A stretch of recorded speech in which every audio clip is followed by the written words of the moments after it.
जय Hind everyone. Agniveer policy में बड़ी चेंजमेंट हुई है, उसी से रिलेटेड आज की इस वीडियो में मैं पूरी बात करने वाला हूं। क्या ये पॉलिसी थी, किस प्रकार से इसमें चेंजमेंट हुई है, क्या इसमें युवाओं को फायदा होगा या नहीं, पूरी विस्तृत आज की इस वीडियो में मैं बात करने वाला हूं। क्योंकि बहुत बड़ा शोर हुआ है कि इंडियन आर्मी के पॉलिसी में चेंजमेंट हुई है, तो क्या इससे आपको फायदा होगा भी या नहीं, तो पूरी इसी पे मैं बात करने वाला हूं। इन फ्यूचर अगर इंडियन आर्मी की आप तैयारी करने वाले हैं या आप रैली भर्ती देखे हैं या ट्रेनिंग पे जाने वाले हैं, उनको लेकर ये वीडियो काफी इंपॉर्टेंट होने वाली है। तो चलिए देर न करते हुए वीडियो को स्टार्ट करते हैं। जैसे कि ये पॉलिसी उन अभ्यर्थियों के लिए है जो चेंजमेंट हुई है, जो यहाँ पे इंडियन आर्मी में सिलेक्ट हो गए हैं 4 साल के लिए अग्निवीर के तहत। और जब वो परमानेंट होंगे, उनके क्राइटेरिया को यहाँ पे पूरी तरह से परमानेंट के लेकर यहाँ पे 25% तो परमानेंट होंगे, तो उनकी यहाँ पे एनालिसिस किया जाएगा 4 साल में। उसी की क्राइटेरिया में यहाँ पे चेंजमेंट हुई है। ऐसा नहीं कि आपकी जो इंडियन आर्मी अग्निवीर के तहत रैली भर्ती करा रही है उसकी किसी भी प्रकार की पॉलिसी में चेंजमेंट हुई है। यानी कि ना तो एज में बढ़ोतरी हुई है, नहीं तो यहाँ पे अस्थाई को लेकर अपडेट निकल के आई है।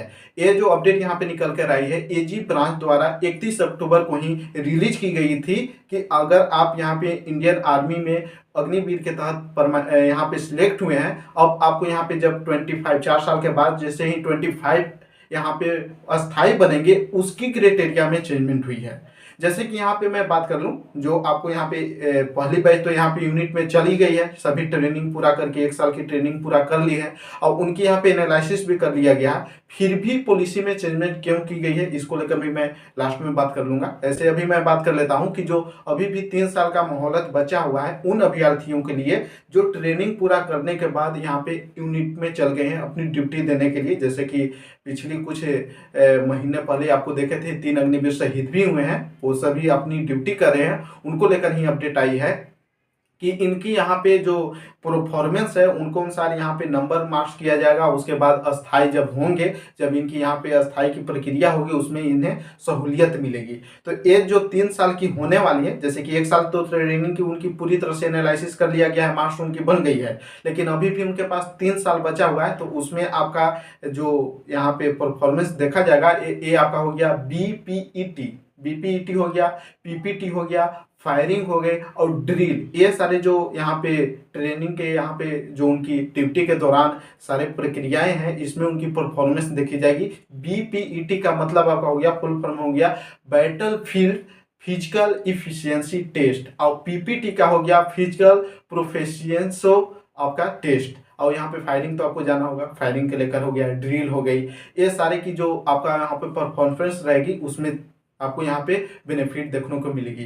तो क्या पॉलिसी थी, किसमें चेंजमेंट हुई है, तो बीपीईटी पॉलिसी में चेंजमेंट हुई है सुपर एक्सीलेंट को लेकर। जैसे कि जब अस्थाई यहाँ पे अस्थाई आर्मी रहती थी, उसको भी ये टेस्ट देनी रहती थी जब वहाँ पे अपनी ड्यूटी के दौरान। तो जो भी यहाँ पे अस्थाई के अनुसार जो अग्निवीर हैं, उनकी कुछ क्राइटेरिया हार्ड कर दी गई थी, यानी कि सुपर एक्सीलेंट लान दिया गया था। मात्र एक ही का है यहाँ पे चेंजमेंट हुई है, सुपर एक्सीलेंट को हटाकर सभी को भी एक्सीलेंट में रखा जाएगा। यानी कि 25 यहाँ पे मिनट में जो भी दौड़ पूरा करेंगे या 25 मिनट से पहले जो भी दौड़ पूरा करेंगे, वो यहाँ पे एक्सीलेंट में माने जाएंगे, यहाँ पे सुपर एक्सीलेंट में नहीं मान जाएंगे। तो क्या ये पॉलिसी थी, इसमें मैं बात कर लूँ तो जो बीपीईटी है, इसमें आपका 5 फीट यानी कि 5000 फीट ऊंचाई तक जाना रहता है, 5 किलोमीटर की दौड़ पूरी करनी रहती है। क्या हो गया, 5000 मीटर ऊंची होनी चाहिए और 5 किलोमीटर की आपकी दौड़ पूरी करनी रहती है, पूरी बैटल लोड के साथ। बैटल मैंने वार के लोड के साथ, जैसे कि आपका राइफल हो गया,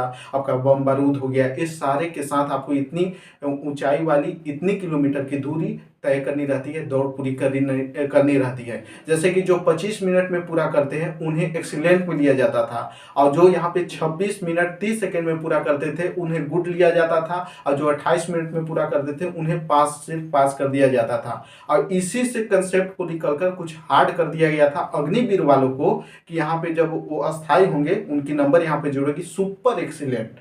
यानी कि जो यहाँ पे 23 मिनट में पूरा करेंगे, जैसे कि 25 वाले को तो एक्सीलेंट, 25 तक जो भी पूरा करेंगे वो एक्सीलेंट में आएंगे, लेकिन यहाँ पे जो 23 मिनट में पूरा कर देंगे उन्हें सुपर एक्सीलेंट में रखा जाएगा। तो यही क्राइटेरिया को हटा दिया गया है। अब यहाँ पे जो 23 मिनट में भी पूरा करेंगे या 25 मिनट में भी पूरा करेंगे, वो सारे एक्सीलेंट में आएंगे। इससे उन अभ्यर्थियों को कोई भी फायदा नहीं होने वाली है जो यहाँ पे रैली भर्ती देखने वाले हैं, अग्निवीर के तहत यहाँ पे सेना में जाने वाले हैं, उनको लेकर कोई फायदा नहीं होने वाली है। सिर्फ उन अभ्यर्थियों के लिए जो सिलेक्ट हो गए हैं, ट्रेनिंग पे है या इन फ्यूचर जो भी इंडियन आर्मी का हिस्सा बनेंगे, मात्र उन अभ्यर्थियों के लिए है। तो एक छोटी सी यहाँ पे चेंजमेंट हुई है, इसको लेकर बड़ी बवाल आपके साथ किया जा रहा है कि बड़ी चेंजमेंट हुई है। तो ऐसा कुछ नहीं है, आपको लेकर यहाँ पे चेंजमेंट होनी चाहिए कि आपको एज में छूट मिलनी चाहिए, यानी कि 25%, जब भी 25 है उसको 50% करना चाहिए, जो 21 साल है इसको बढ़ाकर 23 साल करनी चाहिए, यानी कि पुरानी एज यहाँ पे लागू करनी चाहिए। ये होगी तो बड़ी यहाँ पे बदलाव देखने को मिलेगी। तो आज की इस रिपोर्ट में आप सभी क्या राय रखते हैं कमेंट करके जरूर बताना, और चैनल पे नए हो तो सब्सक्राइब करके बेल आइकन को प्रेस कर लेना, ताकि इंडियन आर्मी से रिलेटेड हर एक सही सटीक इन्फॉर्मेशन आपको मिलती रहे। फिर मिलते किसी नई अपडेट के साथ। जय हिंद, वंदे मातरम।